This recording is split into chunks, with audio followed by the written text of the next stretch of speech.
Sure, sir. I'm sure Sarah has it all in hand. Yes, you carry on. Okay.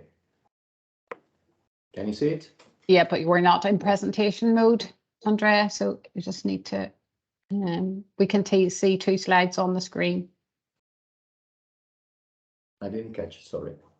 We can see 2 slides on the screen. You're not in presentation mode. Now I should be in presentation mode.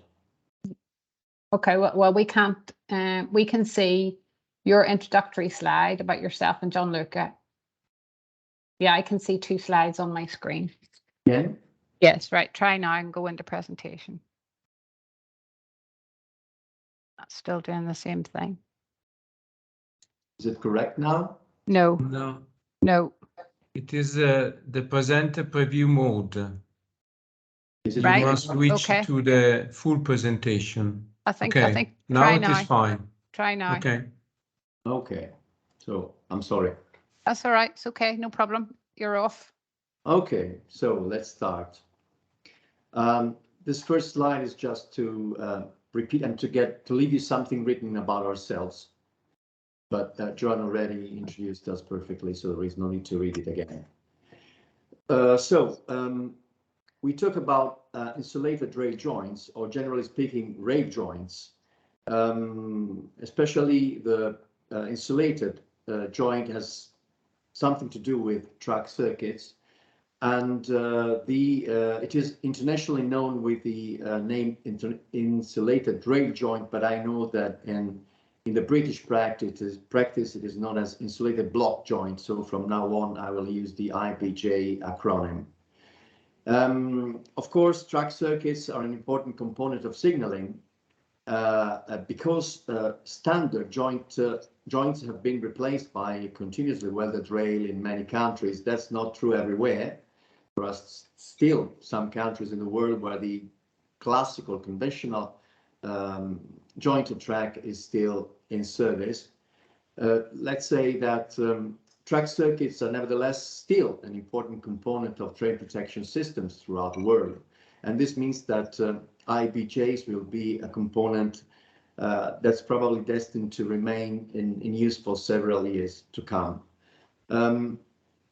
There are today new other automatic train protection systems that doesn't require insulated block joints, such as axle countings, the CBTC, TCS, and so on. So we can use audio frequency track circuits as well as radio block.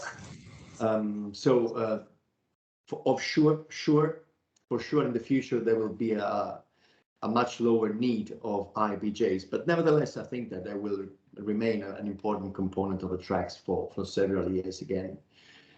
One of the problems of IBJs, going directly to the maintenance side of this component, is that normally there are some cables connected to the rails in the vicinity of IBJs, and these are an obstacle to track tamping, and especially where cables are of large section because of return currents to substations and electrified lines. To avoid this problem, complex hollow sleepers were developed to take the cables out of the rails of the track, freeing the area for tamping. These are just a couple of examples of cabling as it should be done and as it is done in practice. So you can clearly imagine that tamping this track will be nearly impossible.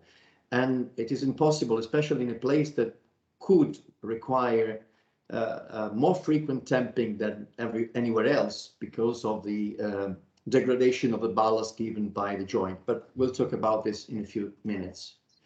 And here again, you have some pictures of very special sleepers, hollow sleepers, and you see here also a special double seat sleeper that tries to support properly the joint in order to avoid suspended joints and trying to get a supported joint. The question that we asked was, are IBJ a safety related track element?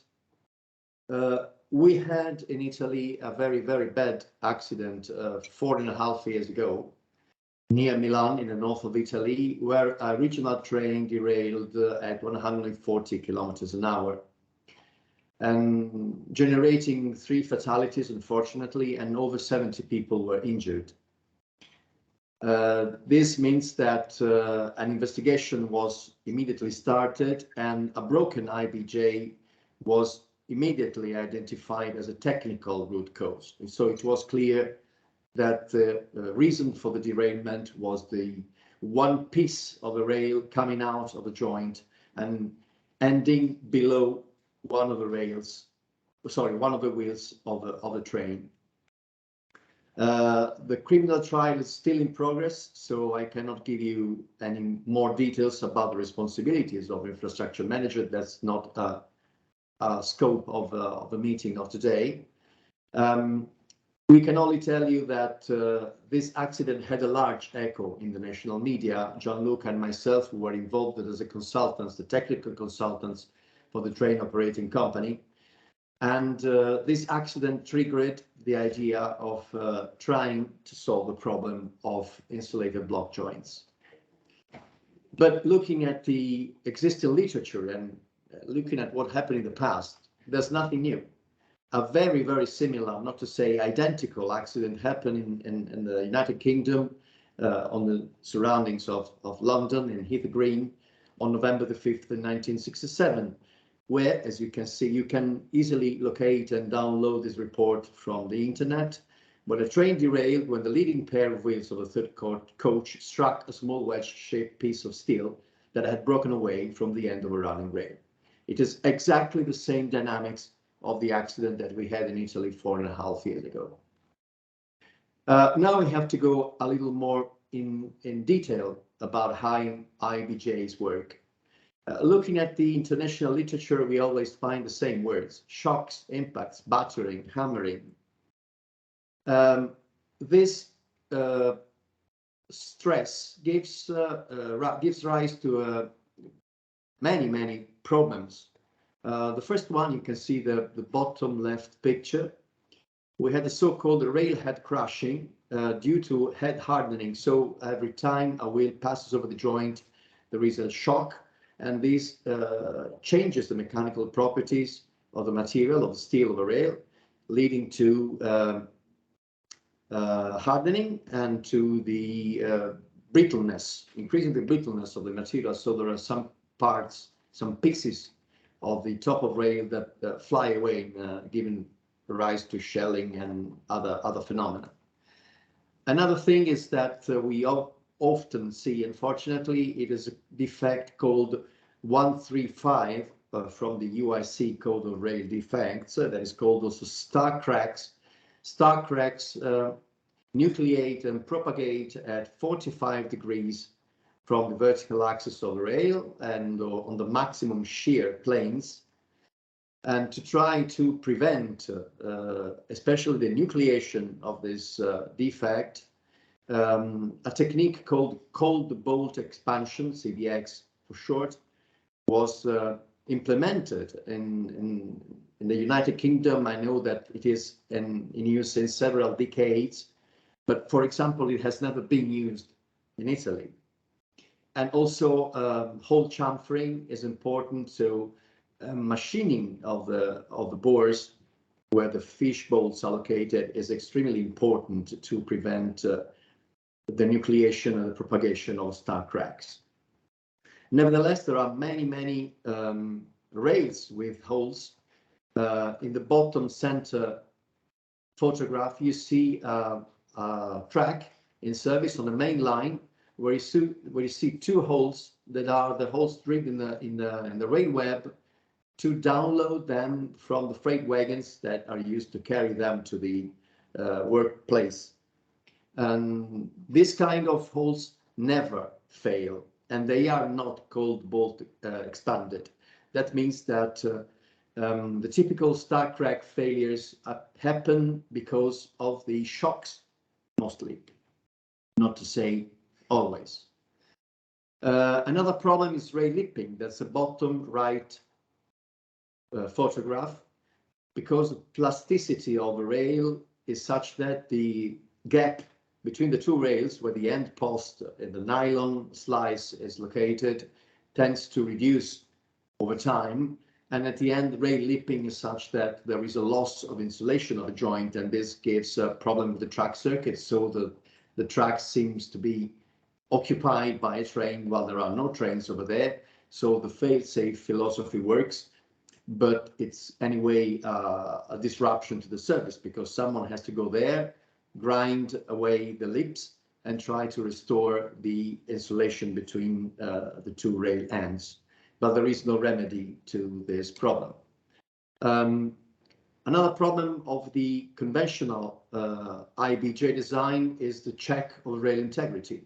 It's because the fish plates hide the center of the web. So if there are cracks on the web, visual testing is really useless. So the only way to detect cracks is to perform ultrasonic testing. And we'll talk about this in the next slide. So I'll talk to a weakness, general weakness of a joint that is given, as Gianluca will show you in a while, by the discontinuity in the bending stiffness of the rail. So to try to remove this discontinuity, bigger fish plates and more fish bolts are used.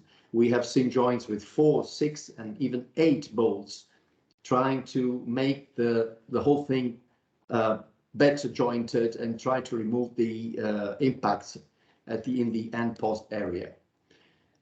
Noise is something that is unavoidable, unfortunately. So this may be also a critical point in some urban areas, or where residents may complain about the noise coming from joint. After all, we cannot forget that the typical noise of the trains becomes from joints. So tadan tadan, it's clearly coming from joints. Another thing that is important is ballast degradation, because shocks and vibrations prematurely degrade ballast, and that would require a more frequent tamping that is impossible to be done, because the tampability of a track with the IBJ is impaired by the presence of cables, electrical cables that we have seen before. So about testing, the UT, so the ultrasonic testing of conventional IBJs, can be done with in an automated way by sled systems or by RSU, roller search unit systems. In any case, we have that the upper surface, the running band, is affected by plastic deformation, so planarity is lost, and this may give rise to some problems with about coupling of the sled with the surface of the joint, and this may worsen the signal such that the stark cracks are not really detectable. The RSU has a better coupling with the rail surface. Nevertheless, as you may see in the bottom right sketch, there are some type of defects that cannot be seen by the probes because of the angle. So the area in the end post, so this discontinuity in the rail cannot be crossed by the ultrasonic beam, and this prevents the possibility of detecting some kind of defects. As I said before, visual testing is really ineffective, and the manual ultrasonic testing is the only reliable inspection method, but it's impossible to check every month or every 2 months all the insulated block joints in a network. So this remains a not completely addressed problem, how UT can be effectively checked during the service. There's only one way to avoid damages: preventing shocks. As we know, the square cut is responsible for shocks as the stiffness drops abruptly in the end post region, as we have deep angle generating shocks. There have been some attempts made inclining, shallowing the cut by using standard rails, but they were partially unsuccessful.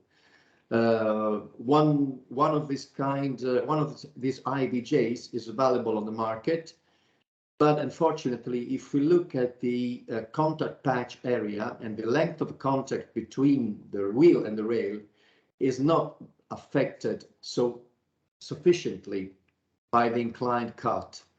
And so the lower bending in the end post region remains, and the contact mechanics of this point is such that this looks nice in practice, but it is not effective in real service. Nevertheless, someone could try to realize to make an even more skewed joint by increasing the angle or reducing the angle, so from 90 degrees to 45 degrees to any other 20 degrees or 5 degrees. But there is an unsurpassable limit, that is the low thickness of a rail web, that is 16.5 millimeters for 61. And this leads to unacceptable results. You see on the bottom right picture that the two rails get a surface, a shape that is really incompatible with this kind of solution. So this has never been tested, in fact. The only way to make a longer cut is trying to use thick web rails, and that's what colleagues at TTCI managed, assembling an IBJ using two 136 TW thick web full depth rails that are used to manufacture switch blades. And nevertheless, we have read from the paper that reports about the results of this testing that the idea was abandoned because it was believed to be too expensive. And in the literature, we only found the checks performed about the static behavior. So we didn't see anything about dynamics of this, but you can check the reference shown in the slide and you can read yourself what's written there. There are other kinds of joints that are that have a similar behavior or that could look good in terms of mechanical behavior. They are expansion joints or breather switches. Here is a short gallery of photographs, some of them shot by myself, and at Charing Cross Station and on the DLR in London, of course. This arrangement is complex, and typically this type of joints is obtained by bending laterally Vignol's rail and then milling and joining the two rails. But nevertheless, they are totally different in terms of their scope and what they have to do. Say they cannot be compared to IBJs. What's interesting from our point of view is that the rail surface, so the rail crown, does not suffer or suffers a very little damage compared to insulated block joints. This type of device, you can see from the name switcher, breather switches, looks like somewhat a switch and a switch rail and a stock rail, where we may have damages, of course, but the number of damages arising in a switch, so in a turnout, are much lower or much less important than the defects that we normally see on IBJs. And this type of arrangement is very complex because they require special rail supports. So we looked at an alternative by using standard components. You may see an absolutely standard turnout and an absolutely standard forged switch rail. I presume that you are all familiar with turnouts. Switch blades are obtained by forging shallow depth switch rails, so they are smaller than full depth rails, of course. They are forged to standard profiles and flesh butt welded rails, and in the area of the fish plates and these two fish balls here, there is a flesh butt weld here below, of course. And there are many examples around. So just to mention a couple of European standards and a typical British standard, that the 56E1 coupled with the 54E1A1 switch rail. And today we have long forging, means that the forged part can be around 600 millimeters in length. And these components are absolutely standard. So all the questions about stiffness, toughness, and whatever, fatigue or whatever, they have been addressed. These components are in service in millions of components around the world. Just a couple of words of how the switch rails are forged. They are normally made by a 3-pass hydraulic forging, closed die forging. There is a specific EN standards about switch blades, and this process is standardized, and switch blades, forged switch blades, are available everywhere in the world. So, of course, after forging, switch rails are heat treated if needed and finished by machining or grinding what was needed. So our idea was to take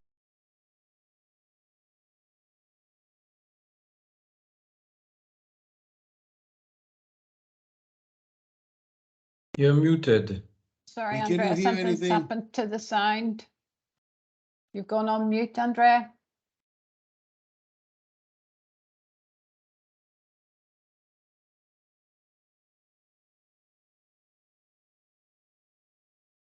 Andrea, non ti sentiamo, torna indietro all'inizio di questa Can you hear slide. me now? Yeah, yep. Yes, thank you. I'm sorry, I didn't press anything. I don't know what happened. Don't Probably worry. someone muted me. Okay, and now your presentation's gone. You need to go back. That's it. Back in the presentation mode. Perfect. Thank you. Can I restart from here, or should I go back one slide? Go back one slide, please. Okay. No, you're all right on that one. We all heard that. So if you go into that, and that one was okay. Okay, I was Yes, talking here, about from forging. here. Maybe Yes, you have please. already seen this, but I'll tell you a couple of words. Just to conclude, the forged switch rails are available everywhere in the world, and they are an absolutely standard component. So there's nothing to invent or to discover about switch rail forging. Our idea was to machine a couple of switch blades to assemble an IBJ. You see that the web of a switch rail is much wider. It's 40 millimeters and an asymmetric profile than a standard rail that is symmetric. And milling looks easy, and we are thinking about directly forging this shape or using water jet cutting. So this is something we are thinking about. But for the prototypes, this was perfect. Apparently, there were no weak sections, so the strength of the component looked okay. We were able to use smaller fish bowls because of very stringent tolerances that are used in the machining of this component, so the accuracy is guaranteed. We can use any number of fish bowls. There is a rule of thumb that says that fish bowl holes cannot be closer than 3 times the diameter of the bore, and we respected this rule of thumb, of course. And the insulating material has a very quite simple shape.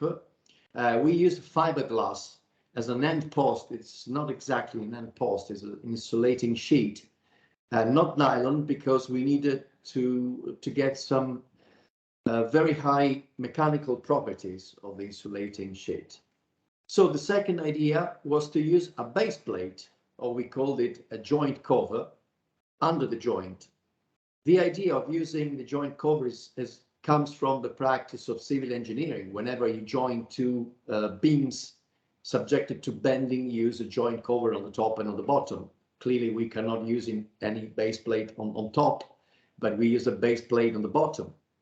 And so the difference in height between 60E1 and 60E1A2 was filled by using a thick and strong base plate, and the overall height isn't changed. So the lower surface of the rails and of the joint is absolutely continuous. It is exactly the same level. And this is important. So the base plate can be machined in this area. You can probably see my pointer here to accommodate standard fasteners, and therefore we can use standard rail pads and standard sleepers. And all this promises to result in an extremely performant IBJ. Nevertheless, a good connection between the rail and the base plate is necessary, so we had to add some bolts and some clamps that will be evident in the next photographs.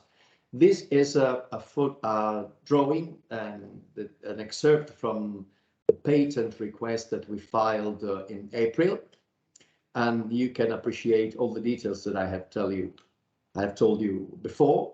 This is an exploded view of the joint, extracted again from the patent file. And here is a practical application of a joint. The interesting thing is that the joint can be inserted in a track with standard fastenings and standard sleepers. This means that the sleeper spacing remains unchanged, and that you can keep going on using your standard components. And we made a check with Plaster Employer, and they checked that the track can be lifted continuously by using the tamping machines, so you don't even notice the presence of the joints in the track. The problem of cables remains, and I will tell you about it at the end of this presentation.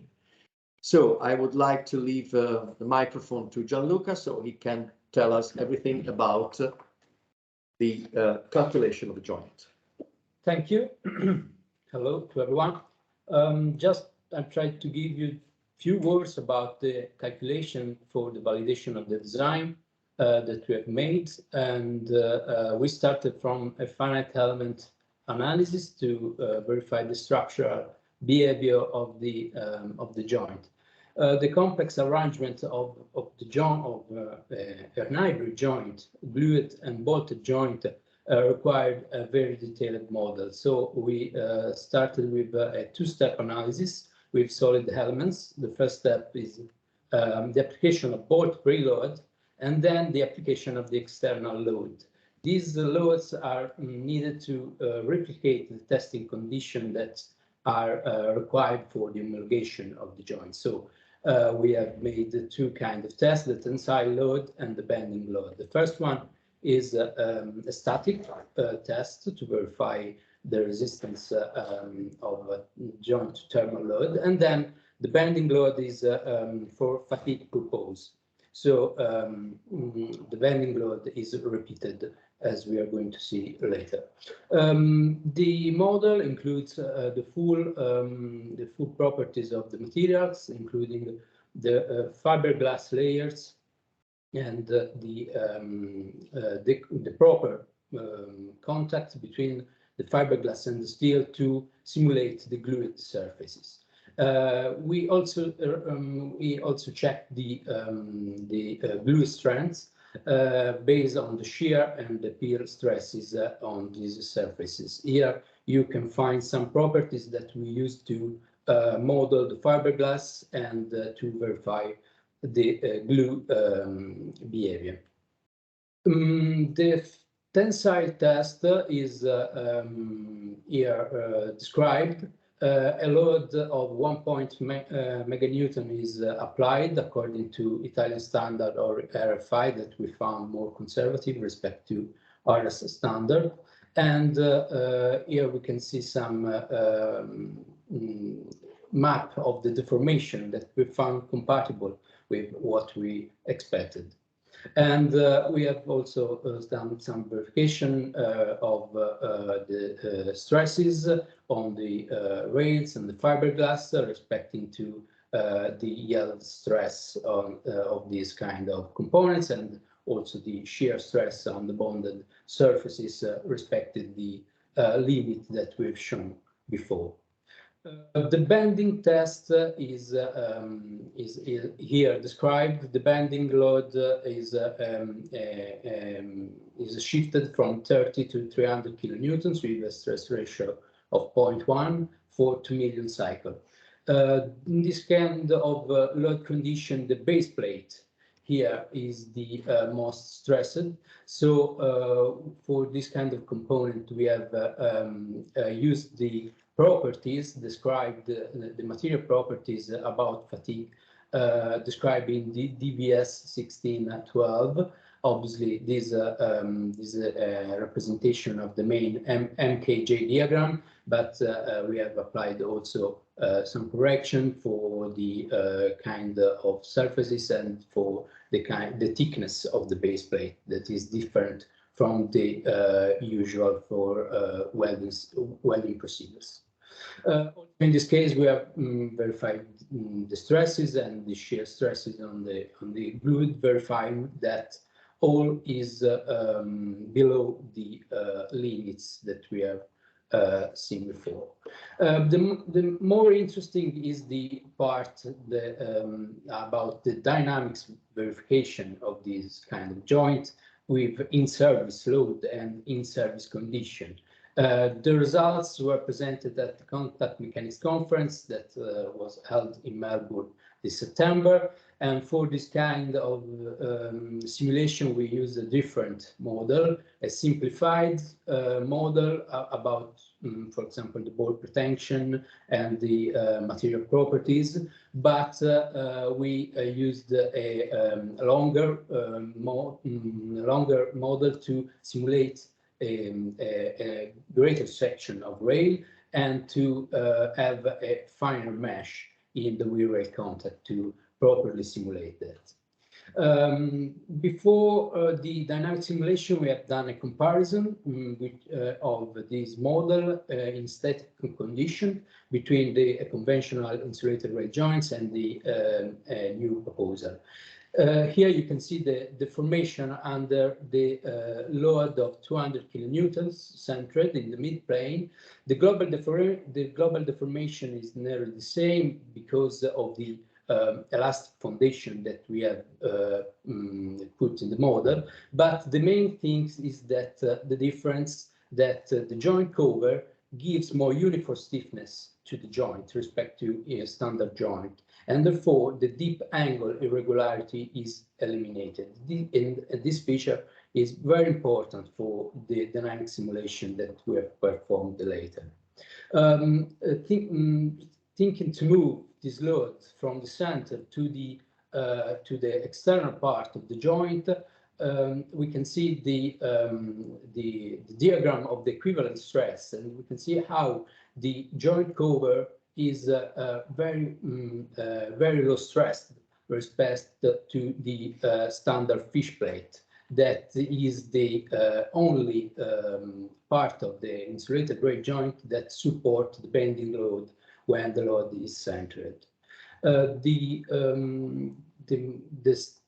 highest stress in the new proposal, the IBJ, is found here in the transition between the center part and the conventional rail, but it is quite expected, and it is used also in switches, and so we are not afraid about that.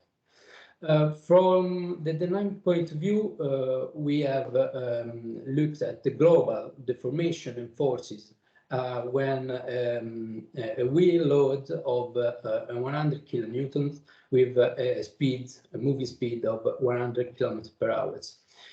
Here you can see the dynamic deformation of the rail, and we can see that when the load reached the mid-plane of the insulated rail joint, the insulated rail joint is unloaded, is suddenly unloaded, and then we have a forward move of the rail to the wheel, generating the impact forces that it is responsible for the highest stress and plastic deformation and so on, all we have already seen.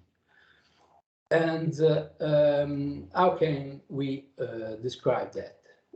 We can reduce that using the new solution. Here you can see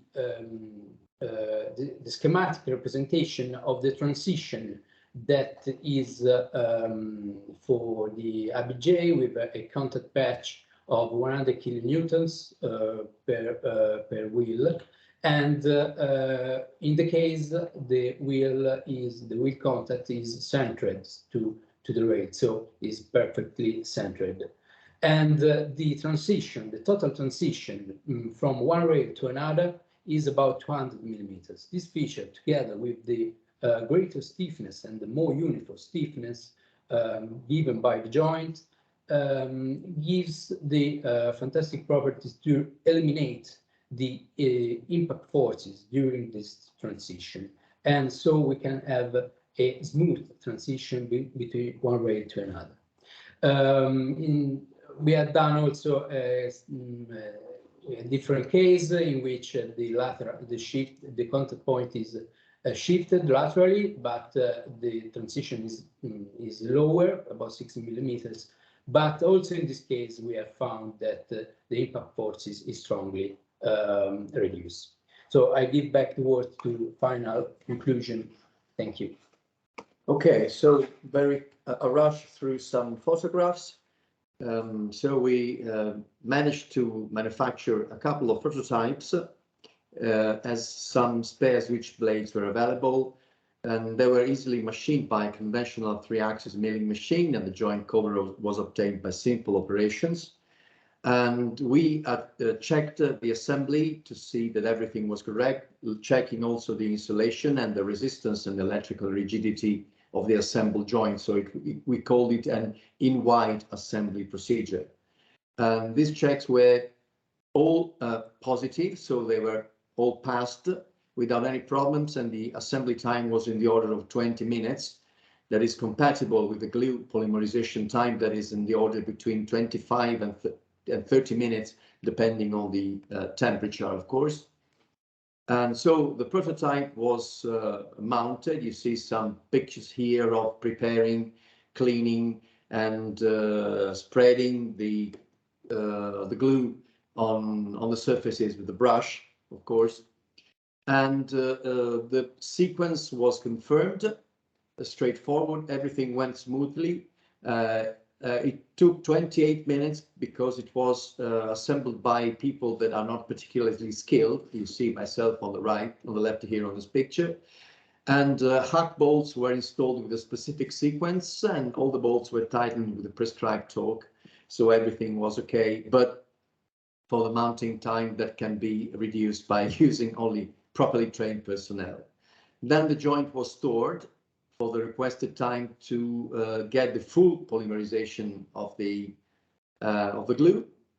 And then we decided to test the joint. The problem is which type of test we have to do on the joints. Because if you look at the international literature, we see that almost any country has a different specifications for the standards. You can find this table in the paper that we gave to the Melbourne conference, and that you can download from the website dedicated to the ABJ. I don't want to enter any detail, but what's important to say is that none of these test sequences replicates faithfully service conditions.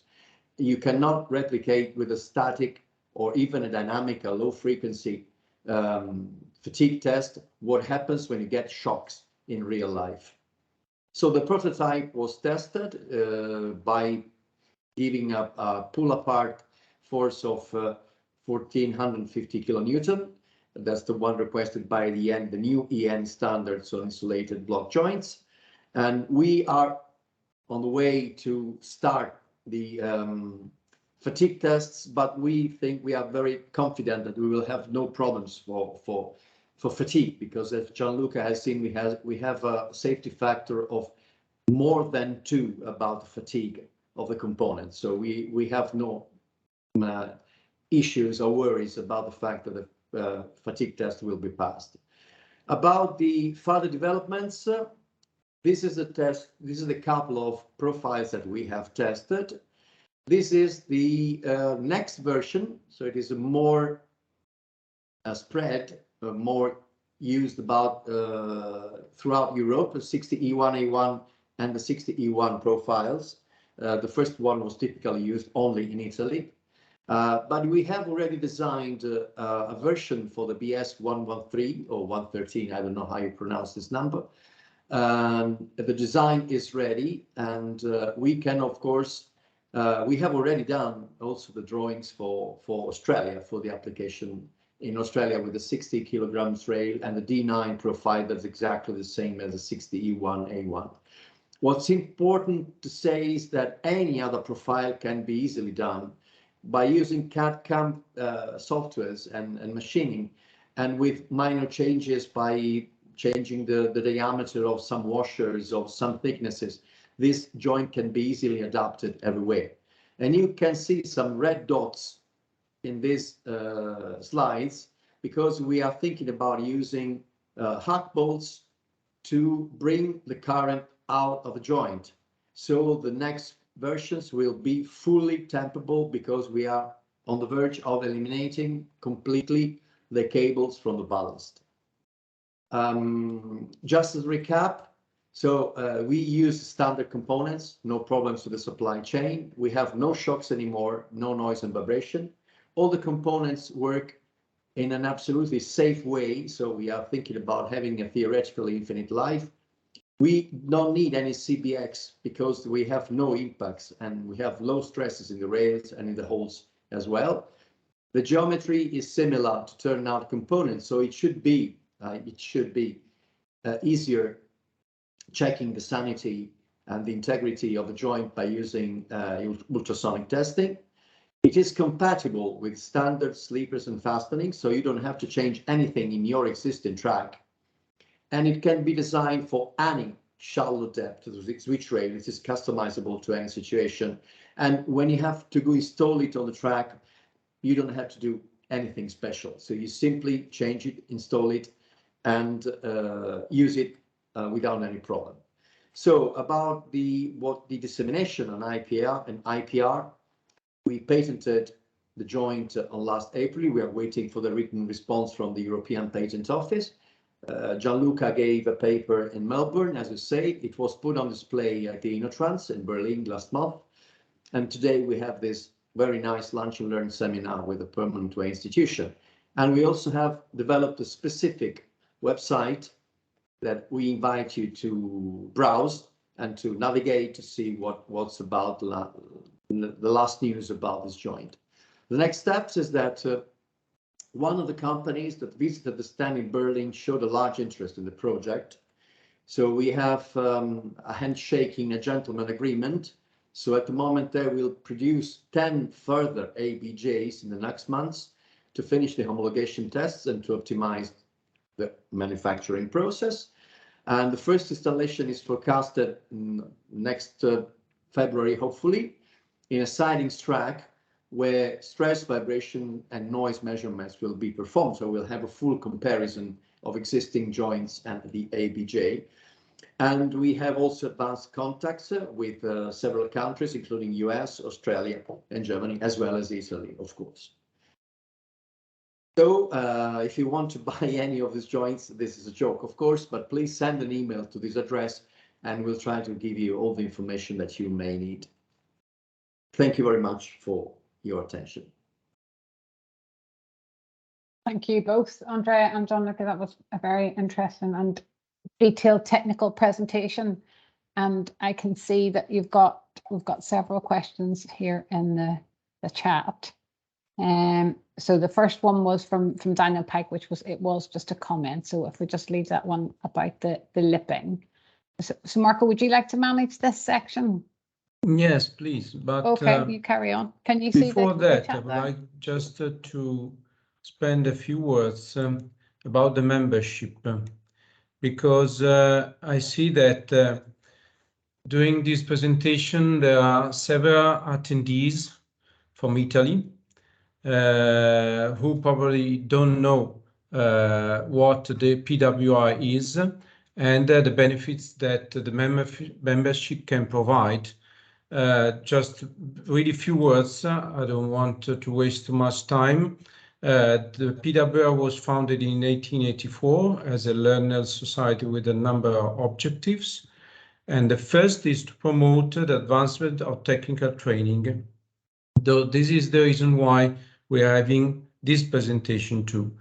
And the activities are the following: section meetings, there are very interesting technical seminars, there is a published journal, there are many interesting textbooks, there are online forums, there are many possibilities for formal training courses, and also there is a very interesting and wide knowledge hub that is available for all the members.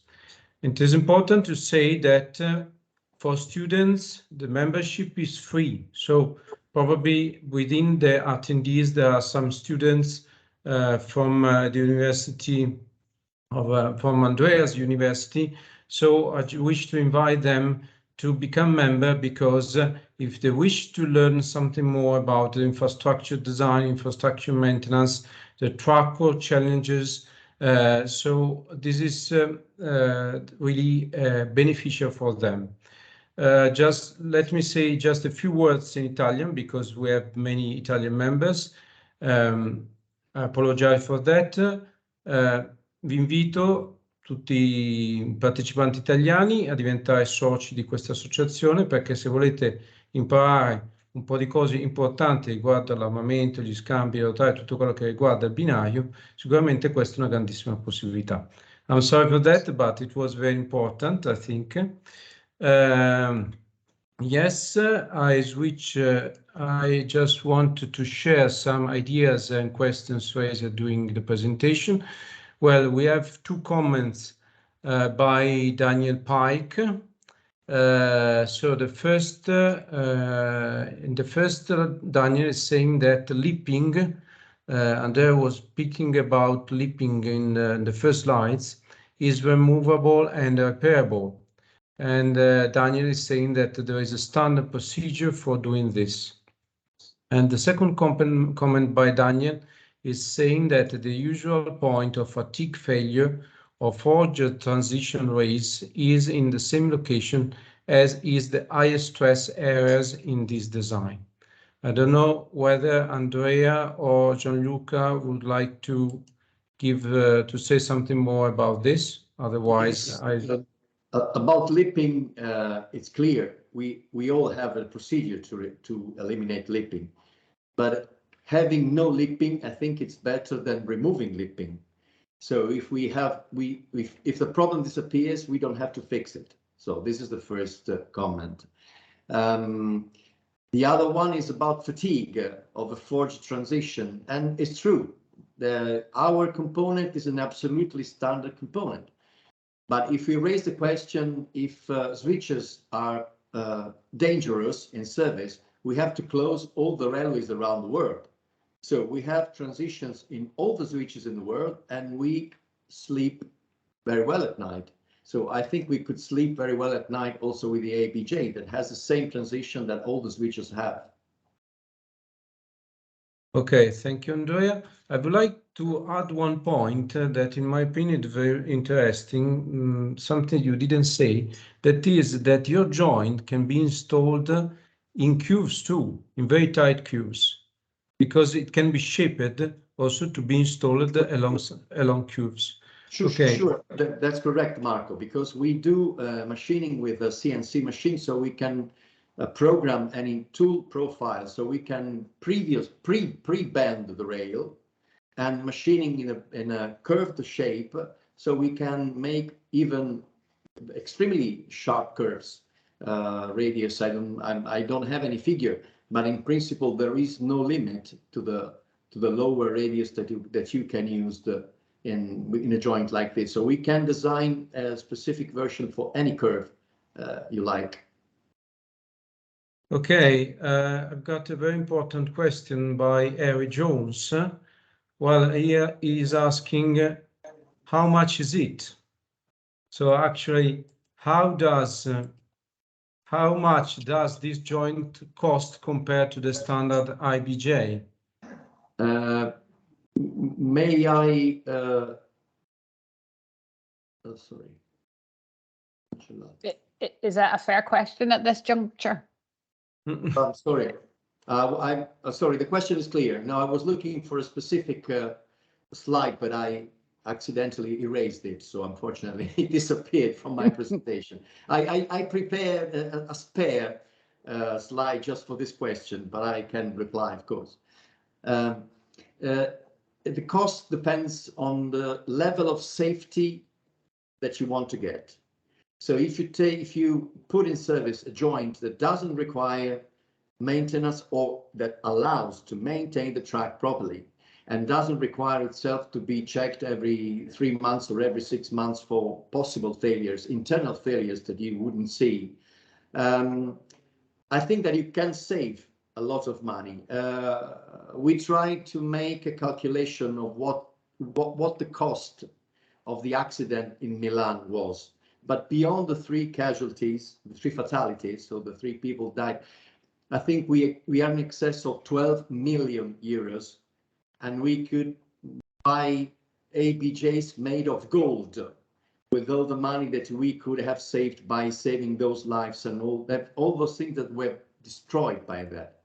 So I'm not the right person to give you the correct answer in terms of euros or British sterling, pounds, as you prefer, but please send an email to the address that I've shown you before, and someone, not me, will discuss commercial aspects of the joint. Okay, thank you very much. You gave us a very political answer. Okay. Both our countries has recently changed the prime minister, so it's the right time for political answers. Okay, maybe Marco would just take one more question because we've only got a few minutes left, and people will start to drop off. Okay, Leo Riley asked, what's the minimum distance from a weld for this new IBJ? This is a very good question. There is no minimum distance, simply because the joint is not itself a source of shocks. So it can be considered as a standard rail. So you can put the weld at any distance you like. You don't have to fear about the possibility of having multiple or repetitive shocks on the rail, because the joint, the ABJ, can be seen as a plain rail. So you don't have to have any prescription about the distance from the previous weld. You can put it wherever you like. Okay. Is there any time for any other question, John? Well, we need to say thank you as well, Marco. Maybe one more. Okay, one more.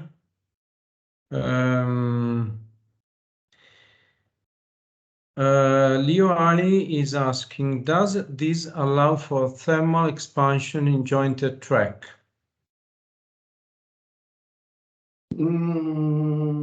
Why not? It is not intended to be used in jointed track. It is intended to be used in continuous welded rail. But if you want to use it on a conventional jointed track, why can't you? So the answer is yes, you can use it everywhere, but it's not a breather switch. It's not an expansion joint. So it is something that is block. The insulated block joint is much more meaningful to me than insulated rail joint. So because it becomes block beyond block circuits and whatsoever. Okay. So thank you very much indeed. John, would you like to add something more? Yes, really just to say thank you again to both of you, Andrea and Gianluca, for your time today, and Marco for your comments as well about broadening out the membership of the PWI. We're certainly very thankful to you for providing a presentation, which is probably something quite different that we've had before. So that's been very interesting for the audience, and I'm sure that people would like to show their appreciation in the usual manner, which we usually use the little reaction button and do the clapping. There we go. So and Andrea, we could pass you on the rest of the questions that we didn't manage to get to, and perhaps you can respond to those people. Yes, okay, John, I can do that.